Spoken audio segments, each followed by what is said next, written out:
है।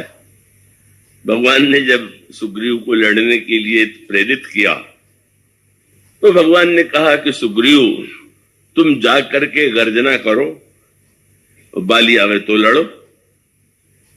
तो सुग्रीव से नहीं रहा गया। महाराज, बाली को कौन मारेगा? थोड़ी देर पहले आपने प्रतिज्ञा की मैं मारूंगा। बाली को कौन मारेगा? प्रभु ने कहा मैं मारूंगा। तो महाराज लड़ेगा कौन? बोले लड़ोगे तुम और मारूंगा मैं। यही भगवान का सूत्र है। अपना काम तुम करो, पुरुषार्थ करो, और जब मेरे कृपा की अपेक्षा होगी वो मेरी भूमिका तो मैं बाद में करूंगा ना। मानो भगवान ने प्रेरित किया और साहस करके एक बार सुग्रीव ने सोचा कि अब भगवान वचन दे ही रहे हैं तो आज अगर संयोग से मैं अगर हरा दूं तो इतिहास में तो ये लिखा जाएगा कि अंतिम लड़ाई में सुग्रीव ने बाली को हरा दिया। लेकिन हो गया उल्टा। बाली बड़ा अभिमानी, अब बड़े अभिमानी के सामने तो टिक नहीं पाया। वो जब गर्जना सुनकर के वो आया तो गोस्वामी जी ने कहा सुनत बाली क्रोधातुर धावा, और आ करके वो जो एक मुक्के का प्रहार किया सुग्रीव के ऊपर, वो एक मुक्का ही इतना यथेष्ट था कि मुठ सी प्रहार वज्र सम लागा।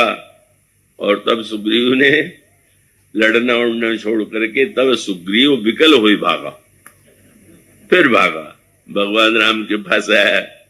जब भाग करके आने लगा तो लक्ष्मण जी ने कहा प्रभु जीव का स्वभाव बदलता नहीं, आपने मित्र बना दिया, अपने बल का दर्शन करा दिया, और इस सब के बाद भी देखिए उसका जो पुराना भागने वाला अभ्यास है आज भी जो का जो। पहले भी भागता रहा, तब भी भाग रहा। पर प्रभु ने कहा नहीं लक्ष्मण, भागने भागने भी अंतर होता है। क्या? मायावी के डर से भागा तो घर में आ गया, और बाली जब आ गया तो बाली के डर के मारे भागा तो ऋषिमुख पर्वत पर चला गया, और आज बाली से डर करके भागा तो मेरे पास आ गया।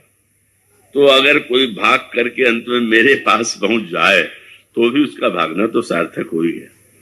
संसार की ओर नहीं गया, पर अगर मेरे पास ही आया तो उसमें तो ठीक है ये भागना है।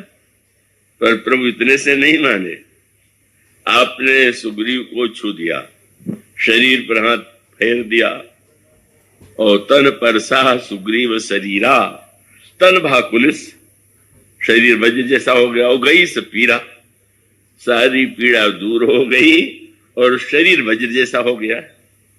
भगवान ने टटोला, अभी कुछ करते तो अभिमान शेष है कि नहीं? अब दर्द तो रह नहीं गया। जब तक दर्द रहती है तब तक भगवान की याद अधिक आती है। दर्द दूर हो जाए तो फिर लगने लगता है कि मैं ठीक हूं। तो भगवान ने कहा मैं सोचता हूं कि अब दर्द तो तुम्हें नहीं है। नहीं है महाराज, तो मैं बल भी तुम्हें देता हूं और जाके तुम लड़ो। प्रसन्न हो गए। अब शरीर वज्र जैसा हो गया और उसके साथ साथ भगवान ही है खड़े और लड़ने के लिए कह रहे हैं, तो अब अंतिम विजय शायद हो जाए। गए, पर वो विजय नहीं हुई। फिर बाली के सामने पिटने लगे। ये बड़ा मनोवैज्ञानिक आध्यात्मिक ग्रंथ है। मानो ये हुआ क्यों? गोस्वामी जी ने उसके लिए शब्द लिखा, बहु छल बल। और सुग्रीव को लगा यहां भगवान ने बल दे दिया है, पर जब तक अपना भी छल न मिलावे तब तक जीतना संभव नहीं। और बल और छल मिल नहीं सकता। छल क्या है? वो छिद्र है। भगवान को छल बिल्कुल पसंद नहीं। वे कहते निर्मल मन जन सो मोहि पावा, और मोहि कपट छल छिद्र न भावा। भगवान को छल प्रिय नहीं और भगवान छल को छिद्र बता रहे। और इसका अर्थ क्या हुआ? मुझे स्मरण आता है इस प्रसंग में जबलपुर के एक नवयुवक का, खेलने में प्रवृत्ति अधिक, दवा चौकड़ी में पढ़ने में नहीं। जब मैं जबलपुर में था तो पता चला कि एमए में वो प्रथम श्रेणी में उत्तीर्ण हो गए। बहुत निकट बैठने वाला युवक था, तो मैंने पूछ दिया, भाई तुम्हें पढ़ते मैंने नहीं देखा, तुम उत्तीर्ण ही नहीं हो गए, तुम प्रथम श्रेणी में हो गए। तो उसने कहा कि उसका तो बड़ा सरल फार्मूला है। क्या? बोले नकल धन अकल बराबर सफल। हमने कहा भाई तुमने तो अच्छा फार्मूला खोजा। हाँ, अकल थोड़ी लगा लो, नकल कर लो, बस हो गए पास। तो नकल धन अकल से सफल, तो इसने भी सोचा छल धन बल बराबर विजय सफल, लेकिन वो तो दोनों मिल ही नहीं सकते।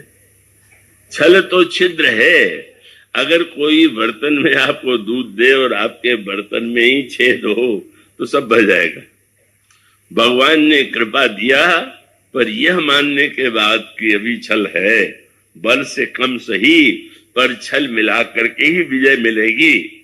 छल और बल कभी जुड़ता ही नहीं। जब जोड़ने की चेष्टा किया तो हारने लगा, और तब वो दशा आ गई जहां अपना पुरुषार्थ, अपनी क्षमता सब समाप्त हो चुकी है।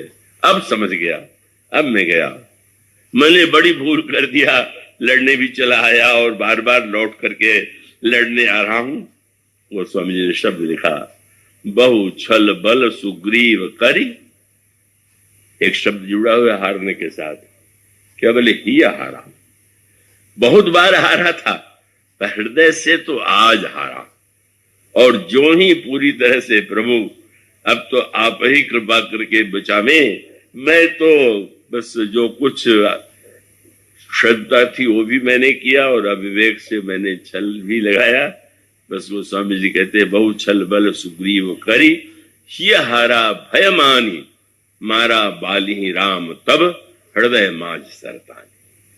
मानो प्रत्येक प्रसंग में संकेत यह है कि आप जो पुरुषार्थ करते हैं वह तो आपका कर्तव्य है, आपकी बाध्यता है। आपको ईश्वर ने शरीर दिया है, मन दिया है, बुद्धि दिया है, धन दिया है, जो वस्तु दिया है, जो वस्तु आपके पास है उसका उपयोग आप कीजिए। पर उसके बाद भी अगर आपका लक्ष्य केवल संसार में नाम कमाना हो या केवल भौतिक सफलता हो तो ठीक हो सकती है, कभी सफल हो जाएंगे, कभी विफल हो जाएंगे।